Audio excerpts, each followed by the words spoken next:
ឃើញបងប្អូនជាច្រើនលើកសំណួរមកសួរខ្ញុំថាហេតុអីបានជាសម្ដេចដឹកនាំមកប៉ុណ្ណេះបាទការធ្វើទំនើបកម្មយោធារបស់យើងមិនសូវជាខ្លាំងសំណួរនេះគឺខ្ញុំសួរទៅកាន់បងប្អូនជាពិសេសបាទក្រុមប្រឆាំងមួយចំនួនទៅវិញទេណា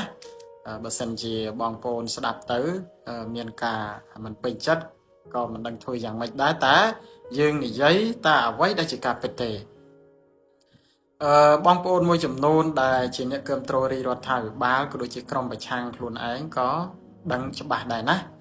ថាសំណួរអ្វីខ្លះដែលបានចោទប្រកាន់ទៅលើរាជរដ្ឋាភិបាលជាពិសេសអតីតនាយករដ្ឋមន្ត្រីគឺសម្ដេចតេជោនៃយើងពេលណាដែលសម្ដេចលោកទិញសភាវុធចូលសម្រាប់ធ្វើទំនើបកម្មកងទ័ពរបស់យើងឲ្យមាននៅសម្ភារៈសឹកគ្រប់គ្រាន់អាវុធគ្រប់គ្រាន់ក្នុងការប្រើប្រាស់ក៏ដូចជាទុកការពារប្រទេសជាតិរបស់យើងក្រុមប្រឆាំងទាំងអស់នោះក៏ដូចជាបងប្អូនមួយចំនួនខ្ញុំយល់ថាច្រើនមែនទែនណានេះសូមឲ្យច្បាស់អញ្ចឹងតែម្ដងណាបងប្អូនបាទកុំមានការបដិសេធថាខ្លួនឯងមិនធ្លាប់មានគំនិតអីបែបនេះដោយក្រុមប្រឆាំងគឺគេតែងតែចោទប្រកាន់មកកាន់ប្រមុខរាជរដ្ឋាភិបាលថាសម្ដេចលោកទិញមកទុកការពារអំណាចពង្រឹងអំណាចទុកការពារក្រុមគ្រួសារតកូលរបស់ខ្លួន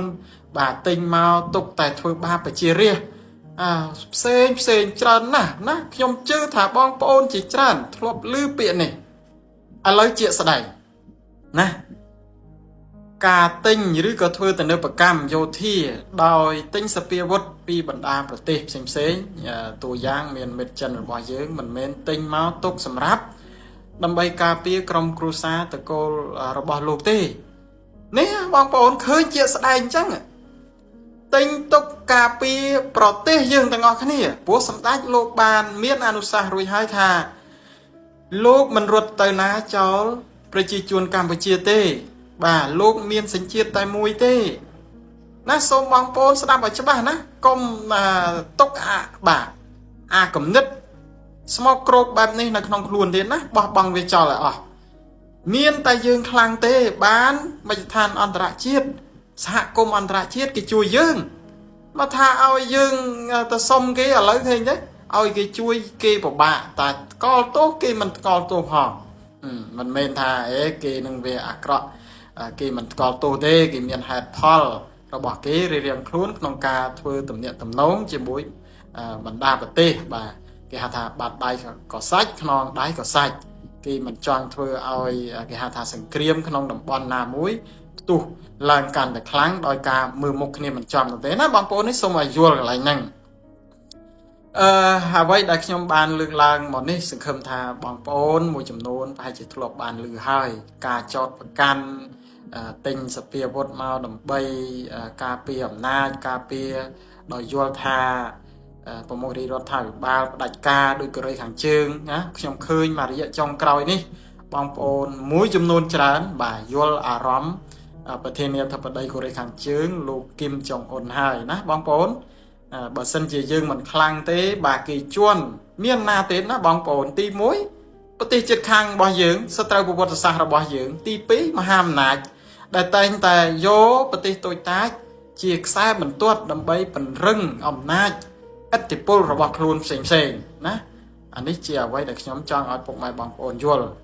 ទៅថ្ងៃមុខបើសិនជាប្រមុខរាជរដ្ឋាភិបាលជាពិសេសក្នុងអាណត្តិសម្ដេចបវរធិបតីហ៊ុនម៉ាណែតលោកធ្វើទំនើបកម្មយោធាជើងទឹកក្តីជើងអាកាសក្តីជើងគោក្តីសូមពុកម៉ែបងប្អូនបោះបង់ចោលនៅគំនិតស្មោកគ្រោកនឹងចេញទៅលោកទិញឬក៏ធ្វើទំនើបកម្មទាំងអស់នោះគឺក្នុងគោលបំណងបាទយកមកទុកការពារជាតិយើងអញ្ចឹងបងប្អូនបាទយើងធ្វើមិនដឹងបាទស្គាល់តែមុខស្គាល់តែមាត់តែមិនស្គាល់ជំរឿចិត្តនៅពេលណាក្រុមអភិរក្សនិយមរបស់គេក្រុមយោធារបស់គេដែលគេត្រូវការសម្លេងប្រជាពលរដ្ឋរបស់គេក្នុងការគ្រប់គ្រងគេឲ្យខ្លាយក្រុមគេជានាយករដ្ឋមន្ត្រីគេត្រូវការយកបញ្ហាមកដាក់អញ្ចឹងដើម្បីឲ្យបណ្ដោះនៅគំនិតជាតិនិយមពលរដ្ឋគេឲ្យគិតគូរមកលើព្រំដែនជាងបាទចង់ផ្លាស់ប្ដូររបបរបស់គេនេះជាអ្វីដែលកំពុងតែកើតឡើងនៅក្នុងប្រទេសថៃហើយវាជាឥទ្ធិពលមកកាន់ប្រទេសយើងណាបងប្អូនមិនមែនជារឿងលេងសើចទេ បាទมันមិនជារឿងលេងសើចទេហើយសម្ដេចខ្ញុំក៏យល់ថាលោកប្រើប្រាស់អាវុធនេះគឺមានការប្រុងប្រយ័ត្នមែនទែនគឺបញ្ជានៅសង្គ្រាមយូរអង្វែងក៏ដូចជាសង្គ្រាមភូមិសាស្ត្រនយោបាយទាក់ទងទៅនឹងការគាំទ្រពីមហាអំណាចពីក្រោយណាបងប្អូនសូមឲ្យយល់គេហៅថាអ្វីឆ្កែឲ្យមើលម្ចាស់អានឹងគឺសូមបងប្អូនយល់ចំណុចនេះណាហើយខ្ញុំមានប៉ុណ្ណេះទេហើយសូមបងប្អូនក្រុមប្រឆាំងបានដឹងបានឮធ្លាប់និយាយអីខ្លួនឯងហើយបាទល្មមបោះចោលអាគំនិតបែបនេះហើយគិតមកលើការគេហៅថាផលប្រយោជន៍រួមជាតិយើងទាំងអស់គ្នាបាទគិតទៅលើផលប្រយោជន៍រួមទាំងអស់គ្នាដើម្បីជាតិដើម្បីទឹកដីយើងទាំងអស់គ្នាបាទ